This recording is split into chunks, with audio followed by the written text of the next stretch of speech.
The Appalachian forest is good at keeping secrets. In 2002, it swallowed a man without a sound. In 2007, it gave him back, broken, bound, and hidden beneath stone. Before we continue, please take a moment to tell us in the comments where you're watching from. You're part of this community. We'd love to hear from you. Remember to subscribe and turn on notifications so you don't miss what's coming next.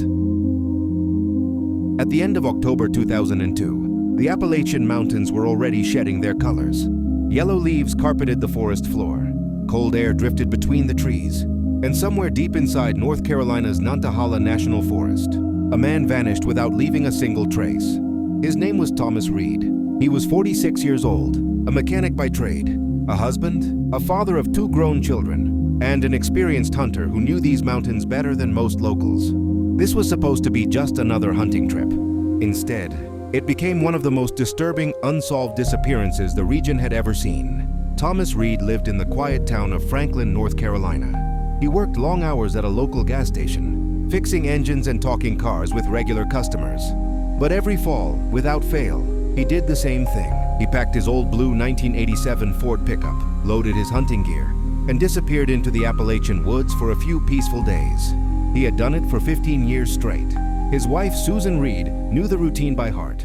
She knew the route he took. She knew the clearing where he parked. She knew the old forest road where Thomas liked to set up camp, away from tourists and noise, and she trusted him. Thomas wasn't reckless. He wasn't inexperienced. He wasn't the kind of man who got lost. On October 24, 2002, Susan helped him load the truck. A sleeping bag, a backpack with canned food, a thermos filled with coffee, and his Remington hunting rifle. Thomas was in a good mood that morning. He joked, he smiled, he talked about finally escaping the noise of town and spending a few quiet days among the trees. Before leaving, he stopped by the gas station to let his boss know he'd be gone until Monday. Then he bought ammunition from a sporting goods store. The salesman later recalled Thomas seemed relaxed, even happy. Nothing about that day suggested it would be the last time anyone saw him alive. After lunch, Thomas headed toward the mountains. His truck followed Highway 28, then turned onto narrow, winding forest roads. The trees grew denser, the air colder. The civilization faded behind him. This was familiar ground. Susan expected him back by Sunday, October 27th. Friday night passed, no call. Saturday passed, still nothing. That wasn't unusual. Thomas often stayed out an extra night when the weather was good. But by Sunday evening, Susan's confidence began to crack. Thomas never stayed out this long without at least leaving a note, or checking in somehow. And by Monday morning, her worry turned into fear. On October 28th, Susan Reed contacted the county sheriff. She reported her husband missing. Deputies took the details seriously. Thomas wasn't a tourist or a careless hiker. He was an experienced hunter who knew the terrain. Within hours, a search team headed into the forest. And almost immediately, they found something chilling. Thomas Reed's pickup truck was exactly where Susan said it would be, parked at the end of a forest road, in a small clearing surrounded by trees. Engine cold, doors locked. But what was inside the truck raised immediate alarm. The keys were sitting on the driver's seat. In the truck bed were all of Thomas's belongings. His sleeping bag, his backpack with food, his thermos, and most disturbingly, his hunting rifle, fully loaded. Deputy Sheriff Robert Clark, who led the search, knew instantly that something was wrong. An experienced hunter never enters the woods without his rifle, never leaves food behind, never walks away with nothing. It looked as if Thomas had stepped out of his truck and vanished into thin air. There were no footprints leading away from the clearing, no disturbed leaves, no signs of a struggle, no indication he'd gone hunting at all. It was as if Thomas Reed had gotten out of his truck and simply ceased to exist. The search team began combing the area in widening circles. They checked trails, ravines, streams, rock formations. The weather was cool but clear. Visibility was excellent, and yet they found nothing. By the end of the first day, the forest had given up no answers. Susan arrived at the search site and told deputies the same thing over and over. Thomas would never get lost here. He knows these woods like the back of his hand. More volunteers joined the search the next day, then more. Dogs were brought in, but the scent trail, shockingly, ended after just a few hundred yards. No road crossings, no signs of another vehicle, no explanation. The trail simply stopped. And that's when investigators began to realize something terrifying. This wasn't a man who wandered off. This wasn't an accident. Something had happened to Thomas Reed. Something deliberate. By the second day, the forest no longer felt peaceful. It felt hostile. What should have been an easy search was turning into a nightmare, not because of what the teams were finding, but because of what they weren't finding. No tracks, no clothing, no blood, no weapon. Nothing that explained how an experienced hunter could vanish from a familiar forest without even taking his rifle. On Tuesday morning, more than a dozen volunteers joined the effort. Neighbors, co-workers from the gas station, local hunters who knew the terrain. The search radius expanded to 2 miles, then 5. Teams split up and were assigned specific zones: ravines and gorges, old logging roads, streams and creek beds, caves and rocky outcrops. The Appalachians were filled with hazards: steep drops, sinkholes, abandoned mines from old gold rush days. If Thomas had fallen, they would find something. They didn't. On the 3rd day, a K9 unit arrived from a neighboring county. 2 trained German shepherds were brought to Thomas's truck. The dogs immediately picked up a scent. For a brief moment, hope surged. The dogs followed the trail confidently, moving away from the clearing, deeper into the woods. Then suddenly, they stopped. Right in the middle of nowhere. Handlers tried again and again. Each time, the same result. The scent trail ended abruptly, as if Thomas had vanished into the air. Dog handler David Miller explained that this could mean several things: heavy scent disruption, rain washing it away, or Thomas entering another vehicle. That last possibility sent a chill through everyone listening, because no one had reported seeing another car. By the end of the first week, more than 30 people were involved in the search. Local residents cooked meals for volunteers. Posters with Thomas's photo appeared in shop windows. Conversations in town grew quiet and uneasy. Susan Reed came to the forest every single day. She waited near the clearing, watching the search teams disappear between the trees, hoping each time they would come back with news. But they never did. She told deputies something that stuck with them. If Thomas is out here, he didn't leave on his own. Investigators began considering every explanation, even the unthinkable. An accident? Rescue climbers descended into deep gorges and narrow crevices. Nothing. An animal attack? Black bears roamed the region, especially active before hibernation. But there were no signs of a struggle. No blood, no drag marks. A medical emergency? Thomas had no known health conditions, and again, no body. A crime? There was no evidence yet. After 3 weeks of exhaustive searching, winter began to creep into the mountains. The first snowfall erased whatever faint traces might have remained. With no new leads and no evidence, the sheriff made the call no one wanted to hear. The search was officially suspended. The case was classified as unsolved, but Susan Reed refused to accept that. While everyone else went back to their lives, she kept returning to the forest. Every weekend, she parked her car near the same clearing, walked the same trails, looked under every rock, checked every fallen tree. Friends begged her to stop. They told her it was dangerous, that it was pointless, that she needed to move on. Susan ignored them all. Winter of 2002 was brutal. Snow covered the mountains until March, making any search impossible. But as soon as the snow melted, Susan went back. She drew her own maps, marked areas that had already been searched, focused on places search teams might have overlooked. The sheriff's department checked in occasionally.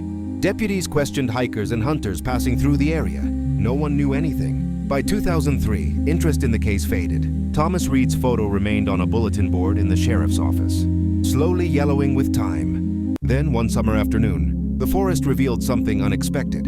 A wildfire broke out in part of the forest. Roughly 100 acres burned before firefighters brought it under control. Afterward, forestry workers surveyed the charred land. Among the ashes, they found animal bones. Susan rushed to the site, heart pounding. But none of them were human. Once again, hope turned into disappointment. In October 2003, exactly 1 year after Thomas disappeared, a local hunter named Carl Whitman contacted the sheriff. He'd noticed something strange while hunting. A patch of land where the grass was unusually green and thick, far healthier than the surrounding area. Experienced outdoorsmen knew what that sometimes meant: organic matter beneath the soil. Deputies went to investigate. They dug. 3 feet down, they uncovered a large flat stone, clearly placed there by someone. Beneath it, a hole, empty. Just animal bones, old trash, tin cans, nothing else. Susan stood at the edge of the pit, watching dirt being shoveled away, and felt hope drain out of her once more. By 2004, the case was no longer a priority. A new sheriff took office. Drug crimes and theft surged in the county. Resources were stretched thin. Susan hired a private investigator. After a month, he had nothing. He suggested something Susan refused to believe. Thomas might have disappeared on purpose. She rejected it instantly. Thomas would never leave without a word. Never abandon his family. Never vanish like this. In 2005, Susan moved to Georgia to live with her daughter. Before leaving Franklin, she made one last trip to the clearing. Thomas's truck was gone, sold at auction. The place where it had once stood was now overgrown with tall grass. She stood there in silence, surrounded by trees that still refused to give up their secret. She didn't know it yet, but the forest hadn't finished speaking. For nearly 4 years, the Appalachian forest kept its silence. Thomas Reed's disappearance faded into rumor, then memory, then legend. Another name whispered in town, another photo gathering dust in a file cabinet. But in spring of 2006, the forest finally gave something back. And what it revealed would change everything. Forestry workers were clearing fallen trees from a stream bed several miles from where Thomas's truck had been found. It was routine work, chainsaws, mud, rotting wood. Then someone noticed something pale lodged between rocks. At first, they thought it was a piece of driftwood. It wasn't. It was a human skull. The worksite shut down immediately. The skull was carefully removed and sent to the state lab. Early analysis delivered a chilling assessment.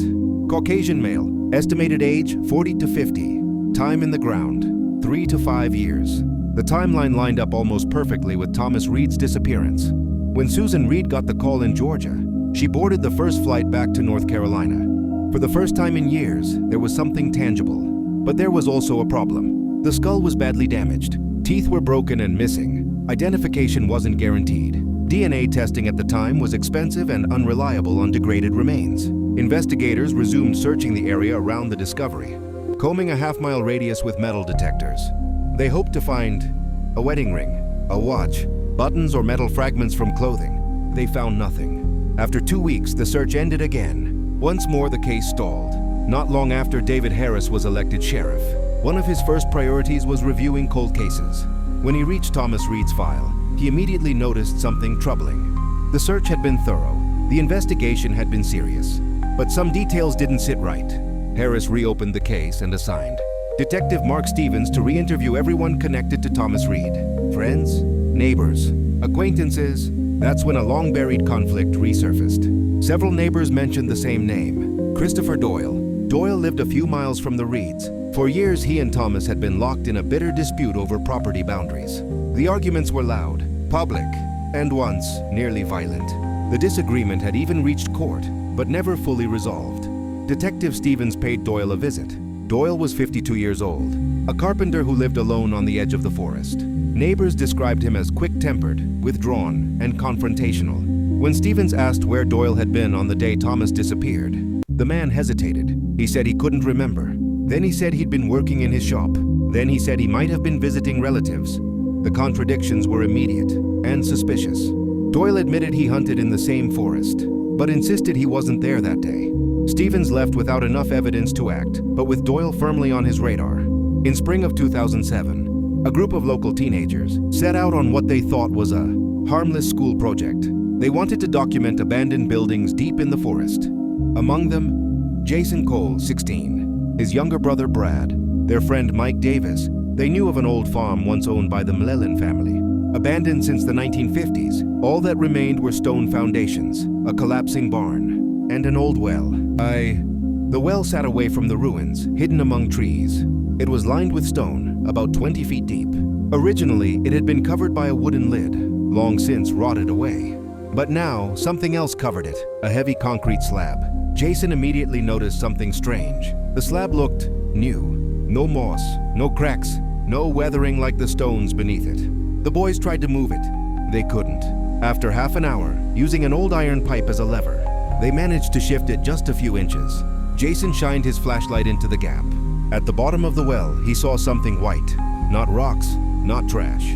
Bones. The teenagers didn't touch anything else. They ran and drove straight to the sheriff's department. Detective Stevens arrived at the farm 40 minutes later. The site was sealed off, photographed, documented.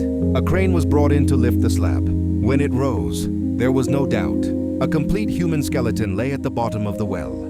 Forensic expert Dr. Elena Washington descended into the well. What she found eliminated any possibility of an accident.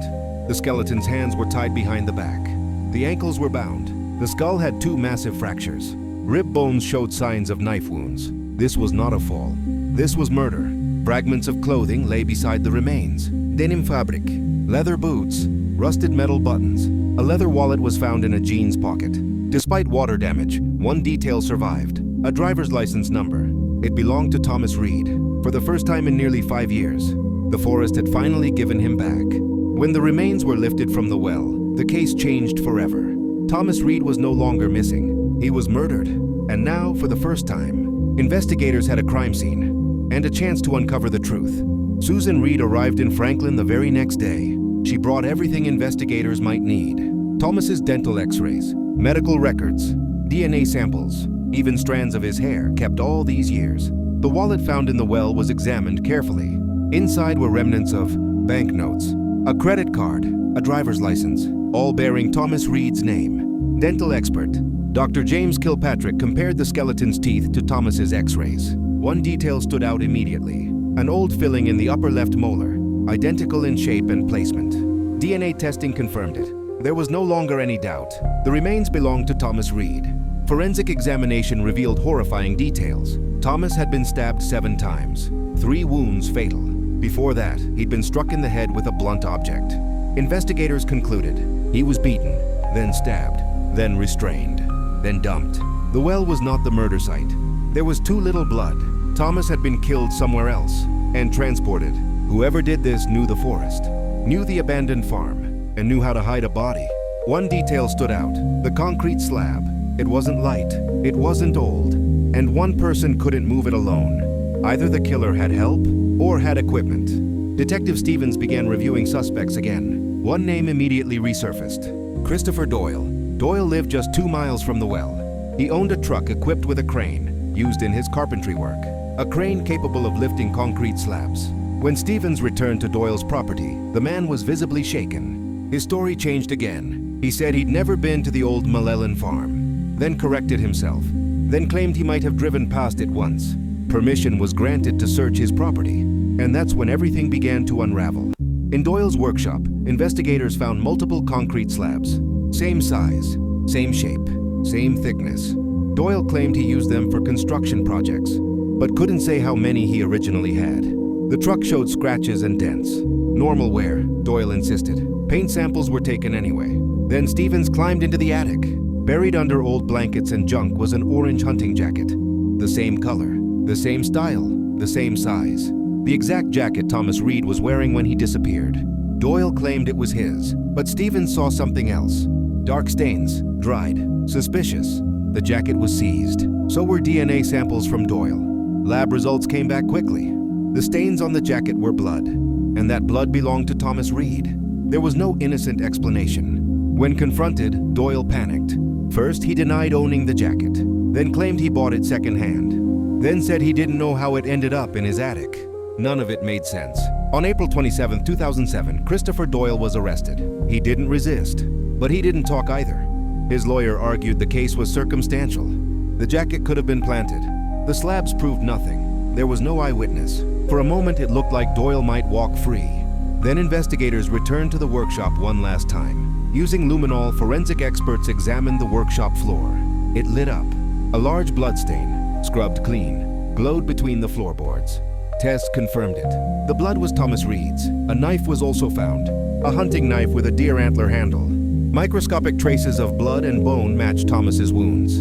The murder had happened right there, inside Doyle's workshop. There was nowhere left to run.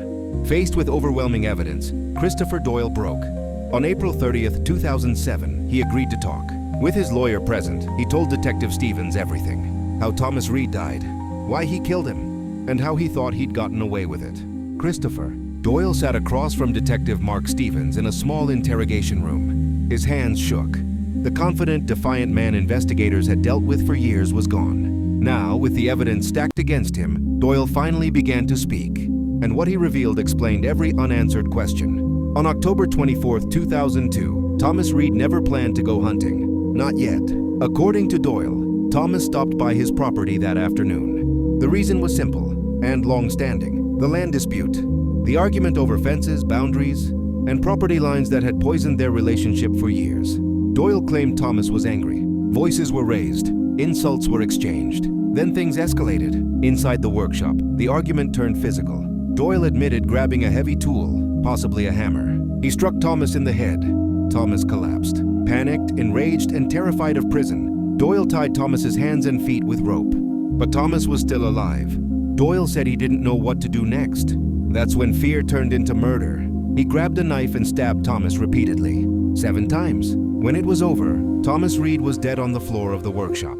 Doyle knew the forest better than anyone. He'd hunted there for decades. He remembered the abandoned Malillan farm and the old stone well hidden away from trails. Using his truck and crane, Doyle transported the body under cover of darkness. He dumped Thomas into the well, then returned days later with a concrete slab, sealing the opening forever. He believed no one would ever look there. And for almost 5 years he was right. Doyle explained another mystery. Thomas never entered the woods because he never planned to. The meeting happened before the hunt began. That's why. The rifle stayed in the truck. The food was untouched. The sleeping bag unused. Thomas walked away from his pickup and straight into a trap. The orange hunting jacket found in Doyle's attic? It wasn't his. It was Thomas's. Doyle admitted taking it off the body after the murder. He couldn't explain why he kept it. Maybe guilt. Maybe arrogance. Maybe he thought no one would ever find it. That jacket became the evidence that destroyed him. Doyle said he'd driven past the farm countless times. He never imagined teenagers would explore the ruins. Never imagined they'd question the concrete slab. Never imagined curiosity would expose what violence had hidden. One small shift of stone ended nearly 5 years of silence. Christopher Doyle was charged with first-degree murder, kidnapping, tampering with evidence. The trial was swift, the evidence overwhelming. In 2008, Doyle was found guilty on all counts. He was sentenced to life in prison without parole. For Susan Reed, the truth brought no relief, only closure. She finally knew what happened to her husband. She finally knew where he'd been all those years. Thomas Reed was laid to rest in Franklin. At the funeral, Susan placed a small hunting emblem on his grave, a reminder of the man who loved the woods and the forest that kept his secret for far too long. Today, the abandoned farm no longer exists. The well has been sealed permanently, but locals still talk about it. They say the Appalachian forest remembers everything, every step, every crime, every secret buried beneath the leaves, and sometimes it decides to give them back.